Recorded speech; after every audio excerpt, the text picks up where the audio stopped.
వరుస సెలవులు వచ్చాయి కదా అని చెప్పి మీరు ఇంటి నుంచి బయలుదేరే ప్రయత్నం చేస్తున్నారా? శనివారం ఆదివారం రాఖీ ఈ మూడు కలిసి వచ్చాయి కదా అని చెప్పి పండగ అయిన తర్వాత అర్ధరాత్రి బయలుదేరే ప్రయత్నం చేస్తున్నారా? అయితే ఒక్కసారి మీ ప్రయాణ సందర్భంలోకి వెళ్లే ముందు ఈ కథనాన్ని గుర్తుంచుకునే ప్రయత్నం చేయండి. ఈ కథనం మిమ్మల్ని కలవరపరచడానికి కాదు, మిమ్మల్ని అప్రమత్తం చేయడానికి. బయట రోడ్ల మీద ఎటువంటి పరిస్థితి ఉంది అనేది మీకు చూపించే ప్రయత్నం అంతే తప్ప మిమ్మల్ని భయభ్రాంతులకు గురి చేయడం ఆర్టీవీ ఉద్దేశం కాదు. ఆర్టీవీ ఎప్పుడు సమాజ శ్రేయస్సును కోరుకుంటుంది. దానిలో భాగంగానే కథను చూపించడం జరుగుతుంది తప్ప మిమ్మల్ని కలవరపడి గురి చేసే ఉద్దేశం ఆర్టీవీకి ఎన్నడూ లేదు, ఉండదు. కానీ ఇటువంటి కథనాలు చూసినప్పుడు కాస్త కలవరపడి గురే అవకాశం ఉంటుంది. కాబట్టి దీనికి సంబంధించి తగిన జాగ్రత్తలు తీసుకోవని చెప్పి ఆర్టీవీ సూచించడం జరుగుతోంది. హుబిళ్ళి బాగల్కోట్ హైవేపై ఘోర రోడ్డు ప్రమాదానికి సంబంధించిన బ్రేకింగ్ న్యూస్ చూస్తున్నారు. కేఎస్ఆర్టీసీ బస్ను ఢీకొట్టింది కారు. ఈ ఘటనలో ఒకే కుటుంబానికి చెందిన నలుగురు అక్కడికక్కడి తమ శ్వాస విడిచారు. అవును, మృతులు హావేరి జిల్లాకు చెందిన వారిగా గుర్తించారు పోలీసులు. ఓవర్టేక్ చేస్తూ ఉండగా బస్సును ఢీకొట్టింది కారు. ప్రమాదంలో కారు నుజ్జైన ఆ విజువల్స్ మీరు చూస్తున్నారు. ఒక్కసారి ఆ విజువల్స్ మీరు చూస్తే ఆ కారు దగ్గర మీకు ఒక జేసీబీ కనిపిస్తోంది. కారులో ఉన్న మృతదేహాలను వెలికి తీయడానికి ఒక జేసీబీ సాయం తీసుకోవాల్సి వచ్చిందంటే ఆ కారు అదిగో జేసీబీని మీరు చూస్తున్నారు. అదిగో ఆ జేసీబీ సాయంతో కారులో ఉన్న మృతదేహాలను బయటకు తీయాల్సి వచ్చిందంటే ఆ ప్రమాద తీవ్రత ఏంటో అర్థం చేసుకోవచ్చు. ఆ విజువల్స్ కూడా ఆర్టీవీ దగ్గర ఉన్నాయి, కానీ మీకు చూపించే ప్రయత్నం చేయలేకపోతున్నాం. ఎందుకంటే యూట్యూబ్ గైడ్లైన్స్కి కట్టుబడి దాంతోపాటు మీరు కలవరపడగరే అవకాశం ఉంటుంది కాబట్టి ఆ విజువల్స్ని మేము చూపించలేకపోతున్నాం. విజువల్స్ మీరు చూస్తున్నారు. కేఎస్ఆర్టీసీకి సంబంధించిన బస్సు. ఈ బస్సును ఓవర్టేక్ చేయబోయి ఒకే కుటుంబానికి చెందిన నలుగురు అక్కడికక్కడే ప్రాణాలు కోల్పోయారు. ఓవర్టేక్ ఒక్క అరక్షణం ఆలస్యం అయితే తప్పే ఉంది. అంత వేగంగా వెళ్ళాలనుకుంటే ముందే బయలుదేరచ్చు కదా. లేనప్పుడు ప్రాణం కన్నా వేగం మిన్నా ఆలోచించండి ఒకసారి. ప్రాణం కన్నా నా వేగం కాదు, వేగం కన్నా ప్రాణమే మిన్నా. ఇదొక్కసారి గుర్తుంచుకోండి. మరీ ముఖ్యంగా శనివారం ఆదివారం, రేపు రాఖీ, సోమవారం పండగ వచ్చిన సందర్భాల్లో పండగ అయిపోయిన తర్వాత లేట్ నైట్ బయలుదేరుతూ ఉంటారు, లేకపోతే ఎర్లీ మార్నింగ్ దాదాపు 2-3 ఆ ప్రాంతంలో బయలుదేరుతూ ఉంటారు. ఈ సందర్భంలో రోడ్లు ఏ స్థాయిలో ఉంటూ ఉంటాయి మనం చూస్తాం. కిక్కిరిసిపోతున్న రోడ్లను చూస్తూ ఉంటాం, ట్రాఫిక్ ఉండే పరిస్థితులను చూస్తూ ఉంటాం.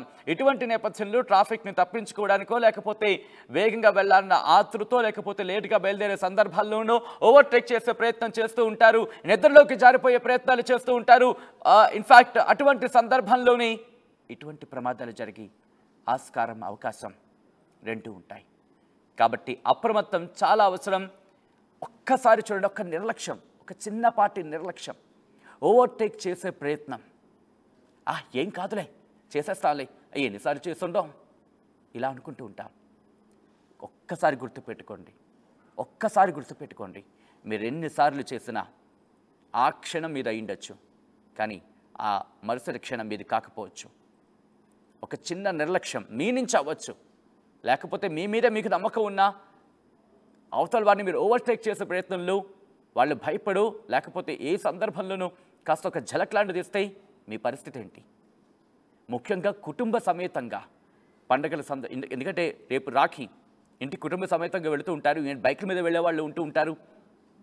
ఈ ట్రాఫిక్ నేపథ్యంలో దాదాపు టికెట్లు దొరికే నేపథ్యంలో ఇటు బైక్స్ మీద వెళ్ళే వాళ్ళు కూడా ఉంటుంటారు. కాబట్టి ఆలోచించండి. ఒక్కసారి విజువల్స్ మీరు చూస్తున్నారు.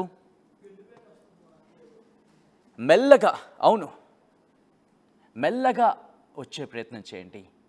విజువల్స్ మీరు చూస్తున్నారు. ఇది బెంగళూరుకి సంబంధించిన కథనం. కానీ ఈరోజు మీరు చూస్తే కనుక ఆ రోజు ఒకసారి పరిస్థితి మీరు చూడండి. హుబిళ్ళి బాగల్కోట్ హైవేపై ఘోర రోడ్డు ప్రమాదానికి సంబంధించిన విజువల్స్ మీరు చూస్తున్నారు స్క్రీన్ మీద. కేఎస్ఆర్టీసీ బస్సును ఢీకొట్టి కారు అక్కడికక్కడే నుజ్జైపోయింది. ఈ ఘటనలో ఒకే కుటుంబానికి చెందిన నలుగురు అక్కడికక్కడే చనిపోయారు. అయితే ఆ మృతదేహాన్ని వెలికి తీయడానికి ఒక జేసీబీ సాయం తీసుకోవాల్సి వచ్చిందంటే అక్కడ పరిస్థితి ఏంటో మనకు అర్థమవుతోంది. మృతులు హావేరి జిల్లాకు చెందిన వారిగా గుర్తించారు. ఓవర్టేక్ చేస్తూ ఉండగా బస్సుని ఢీకొట్టింది కారు. ఈ ఘటనలో ఒకే కుటుంబానికి చెందిన నలుగురు అక్కడికక్కడే ప్రాణాలు విడిచారు. అరక్షణం నిర్లక్ష్యం. అవును, ఏం పర్లేదులే ఓవర్టేక్ చేస్తూ వెళ్ళిపోతాం. ఆ కిక్ ఆ కిక్ ఇప్పుడు ఏమైంది? ఒకే కుటుంబానికి చెందిన నలుగురు అక్కడికక్కడే ప్రాణాలు కోల్పోయారంటే ఆ పరిస్థితిని అర్థం చేసుకోవచ్చు. దాంతోపాటు ఒక్కసారి మీరు చూడండి, సారీ, ఆ కారులో ఉన్న మృతదేహాన్ని వెలికి తీయడానికి జేసీబీ సాయం తీసుకోవాల్సి వచ్చిందంటే అక్కడ పరిస్థితిని అర్థం పడుతోంది. ఆ జేసీబీ సాయంతో అంటే ఎంత వేగంగా ఢీకొట్టుంటుంది. ఆ కారులో ఉన్న వాళ్ళ పరిస్థితి ఏమై ఉంటుంది? ఆఖరి నిమిషంలో కనీసం కొన ఊపిరితో ఉన్న వాళ్ళని బయటకు తీయాలంటే ఆ ప్రమాద తీవ్రతను అద్దం పడుతోంది. అది ముందు భాగం అయితే ఆ కారు ఎక్కడ కూడా నామరూపాలు లేకుండా పోయింది. ఇన్ఫ్యాక్ట్ ఎయిర్ బ్యాగ్స్ ఉంటూ ఉంటాయి. ప్రమాదం వేగం, అవును, వేగం ఒక స్థాయిలో ఉంటే ప్రమాదం జరిగిన కారుకున్న సేఫ్టీ ప్రికాషన్స్ లేక కారుకున్న ఆ భద్రత దృష్ట్యా కాపాడే ప్రయత్నం చేస్తుంది. కానీ దానిని మించి వెళితే కనుక అది చేతులార మన పొరపాటి. దట్టు హైవే ఉంది, ప్రయాణం సాఫీగా జరగాలని, మనం ఇంటికి సురక్షితంగా క్షేమంగా త్వరగా వెళ్ళాలని. కానీ మన ప్రాణాలను పణంగా పెట్టి ప్రయాణం చేయమని కాదు. అవును, వేగానికి సంబంధించి కిక్ చాలామందితో మాట్లాడినప్పుడు ఇదే అంటుంటారు, ఫాస్ట్గా ఎందుకు వెళ్తా ఉంటే అదొక కిక్రా. కానీ ఇప్పుడు ఆ కిక్ ఏమవుతుంది? ముఖ్యంగా 3 రోజుల సెలవు తర్వాత ఇంటికి బయలుదేరే వాళ్ళు ఉంటూ ఉంటారు, రాత్రిపూట బయలుదేరే వాళ్ళు ఉంటూ ఉంటారు, తెల్లవారుజామున బయలుదేరే వాళ్ళు ఉంటూ ఉంటారు, కాస్త కునుకు వేసే ప్రయత్నాలు చేస్తూ ఉంటారు. కాబట్టి ఇక్కడ ఆర్టీవీ సూచించడం జరుగుతోంది, ఆర్టీవీ విజ్ఞప్తి చేయడం జరుగుతోంది. ముఖ్యంగా ఇటు పండుగ ముగించుకొని ఇంటికి తిరిగి వస్తున్న వాళ్ళు కావచ్చు, లేకపోతే వాళ్ళ విధులకు తిరిగి వెళ్ళేవాళ్ళు కావచ్చు, కంటి మీద కునుకు వేసే పరిస్థితి ఉంటుంది. కాబట్టి పక్క వాళ్ళతో మాట్లాడే ప్రయత్నం చేయండి. ఒక నలుగురు ఎదురు వెళ్తూ ఉంటే కనుక వాళ్ళని వేగాన్ని నియంత్రించే ప్రయత్నం చేయండి. ఆ కునుకు వేసే ప్రయత్నం మాత్రం చేయకండి.